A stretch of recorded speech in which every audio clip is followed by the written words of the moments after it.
So I says I just do a little video in regards to the referendum that is coming up in November, the end of the year, in which we can vote to amend Article 41.2 of the Constitution.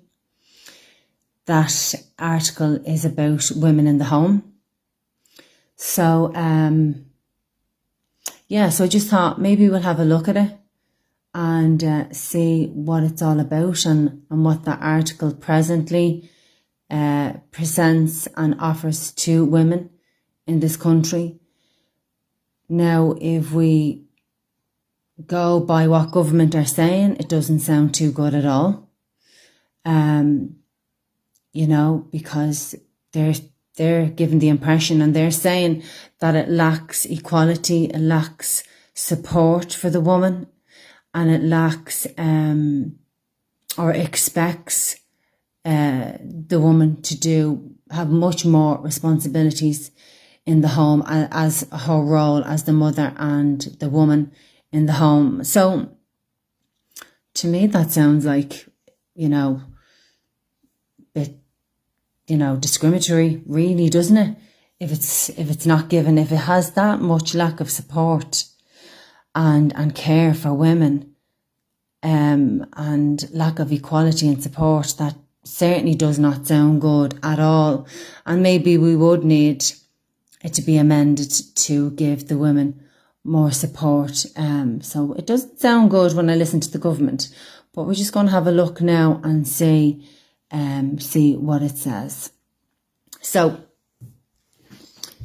this is Article 41 and it's point 2. So what it says, in particular, the state recognises that by her life within the home, woman gives to the state a support without which the common good cannot be achieved. Okay, so to me that sounds pretty good. To me that sounds pretty, to be recognised. They're recognising that the woman, her life within the home, gives the state the support. And without that support, the common good cannot be achieved. Well, I don't know about yous, but I like to be recognised. And I like to, my weight in gold to be recognised. And I like that. To me, that is really resonating with me as a woman and as a mother. And I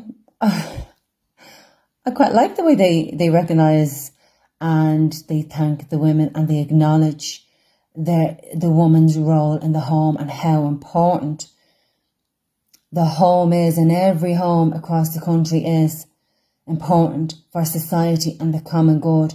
Society cannot be achieved without the woman and the woman being in the home. So I can't find any problem with that. So, I'm very happy with that. I'm happy to be recognised by the state. I'm happy to be recognised that a woman and a mother and your role. To me, it's like they're putting us on a pedestal there, and rightly so. We all should be on a pedestal. I'm not saying that, men as well. But no, I think that is really, I have not got a problem with that. There's nothing derogatory in there. There's nothing lacking equality or uncaring towards a woman or a mother. So anyway, we'll go on to the next, so 41.3. The state shall therefore endeavour to ensure that mothers shall not be obliged by economic necessity to engage in labour to the neglect of their duties in the home. Okay. So the state shall therefore endeavour to ensure that mothers not be obliged to go to work, and while I know some people have to go to work, lots of people have to go to work, mother and father. Okay, and that's another talk, I suppose, in regards to the cost of living and everything else. And that is very unfortunate that of today, both parents have to go working. But if you are fortunate that you do not have to go to work after you have your baby and you've had your 6 months maternity leave, you have the choice to stay at home with your beautiful baby for as long as you can. Okay, if you don't have to go back to work, you can stay at home until they're ready to go to school. So this is just beautiful. To me, this is just beautiful.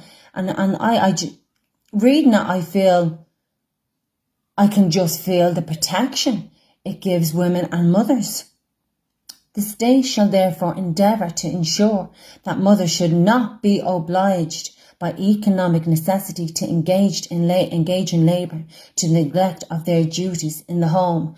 And we're not talking about the home, the duties, cleaning, ironing, the usual stuff. We're talking about the real duties. Right, we know we have to do those things as well, but we're talking about the home. The home is where the heart is. It's the heart of the home. Hearty meals, hearty laughs. This is what we're talking about, the home. They're the duties, to make your memories. You're with your loved ones. You raise your children. You read them bedtime stories. All this beautiful stuff goes on in the home. We're not talking about duties as in sweeping the floor. We're not talking about those duties. We're talking about building your home so you can have secure children and a loving environment and a happy environment that you, and as I say, and I will reinforce, I know it's, many of us have to go to work. I know that, and that is a sad fact. Now, maybe people want to go to work for career reasons, and that's absolutely fine, and you can with this. If you want to be a career woman, you can. No one's stopping you. No one's saying you can't. You can do that. But if you don't want to and you want to stay at home, you're not going to be discriminated. You're not going to be tarnished. You're put on a pedestal here. And you're given the security and the reassurance that you can stay at home. This is just beautiful. I have never read something that made me feel so secure. This article is absolutely so beautiful for women in the Constitution. And I feel so protected here reading it and just educating myself on, on the Constitution and what it actually gives to women and the people of éiRe. So I can't see any discrimination, inequality, lack of support. I can't see any of this. To me, this giving you a choice, and it's nurturing the woman, the homemaker, the mother in the home. So therefore, the mother can nurture her children. I think it's given a beautiful foundation, a beautiful setup, and support for the home. Because as they say in it, without this, the mother's role and the woman's role, they will not achieve what they need to achieve for the common good without that role and the woman in the home. So I'm after looking at this every which way, and I can't fault it. So I honestly can't fault it, and I just wonder why this is proposed, why this referendum. is coming about, that we can vote on this to change it. Why would we change this? Change it for what? Amend it into what? Do they want to take us out of the home because they're saying it's lacking equality?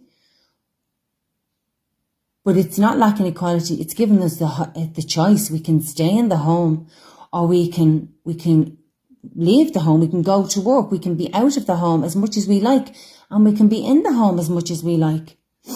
Obviously, depending on your circumstances. But it's given us that choice. So why do they want to change this article? Do they want the mother out of the home more? And if that was the case, what does that mean for the women and the children and the men of this country? What does it mean for every family?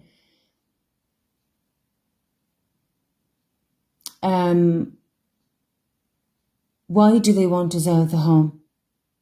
And what, if they change these articles, what repercussions will it have on other articles? Articles 40 to 44.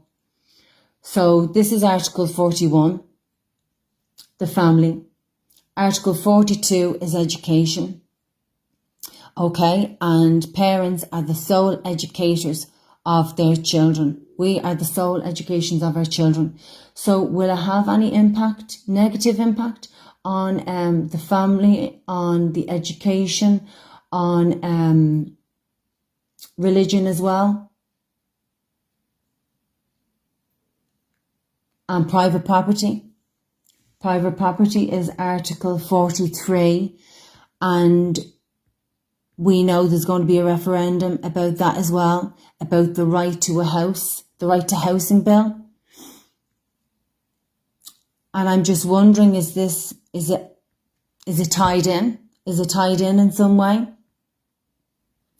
And if they can get the women out of the house, that we don't have the same rights to have a home for us and our children and a roof over our head. And if we have less rights, what does that mean for us? What does that mean for us? So is this connected with the right to housing bill? In what way, and what's the impact that will have on us? So women, mothers out there, we are so protected with this article as it is. We are so protected. We must ask ourselves why. Why on earth do they want to change it? They want us to believe, do they want us to believe that and give us this illusion that we are held hostage to the kitchen sink, which is absolutely far from the truth. Us women here in éiRe are not held hostage to the sink. We can go to work. I work myself. We can go to work. That's no problem in that. We are not held hostage, tied to the sink. But they want us, I think, to believe that we are, and that's discriminatory. I'm sorry, I don't buy that.